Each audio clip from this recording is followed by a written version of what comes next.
Deputy CM Pawan Kalyan పేషీపై 100 కోట్ల అవినీతి ఆరోపణలు వస్తున్నాయి. పవన్ పేషీలో పనిచేస్తున్న సురేష్ పై భీమరశెట్టి రమణబాబు అనే వ్యక్తి భూ కబ్జా ఆరోపణలు చేశారు. అనకాపల్లి జిల్లా అచ్యుతాపురం మండలం దుప్పుతురులో తనకున్న 11 ఎకరాల భూమిని కబ్జా చేసేందుకు సురేష్ ప్రోత్సహిస్తున్నాడని అన్నారు. సురేష్ వల్లే తనకు పాస్బుక్లు రావడం లేదని ఆరోపించారు. కోర్టు తీర్పులు ఉన్నా తన భూమిని కబ్జా చేయాలని చూస్తున్నారంటూ రమణబాబు ఆవేదన వ్యక్తం చేశారు. పవన్ కళ్యాణ్ ఆఫీసులో బ్లైమ్ జరుగుతుంది. అక్కడ ఆఫీసులోనే సురేష్ అనే వ్యక్తి ఉన్నారు.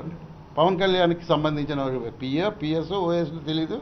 సురేష్ అనే వ్యక్తిని వీళ్ళు మేనేజ్ చేస్తున్నారు. వీళ్ళు మేనేజ్ చేసి అన్ని రకాలైనటువంటి పవన్ కళ్యాణ్ గారిని మభ్యపెట్టి ఈ కార్యక్రమాలన్నీ చేస్తారు. చాలా ఆధారాలు కనబడుతున్నాయని. ఎందుకంటే గతంలో నాకున్న భూమిని ఏమో జేసీలు వీళ్ళందరి దగ్గర కూడా దానికి డాట్స్ పెట్టారండి. అది రెవెన్యూ రికార్డ్స్లో వచ్చినాయి. నా 13 ఎకరాలకి 11 ఎకరాల 30 సెంట్లకి పాస్బుక్లు రాకుండా చేస్తున్నారు.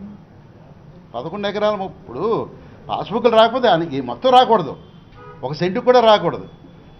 పిఆర్ఎస్ నాయుడు అమ్మినటువంటి 16 ఎకరాలకి 15 ఎకరాలకు వచ్చింది.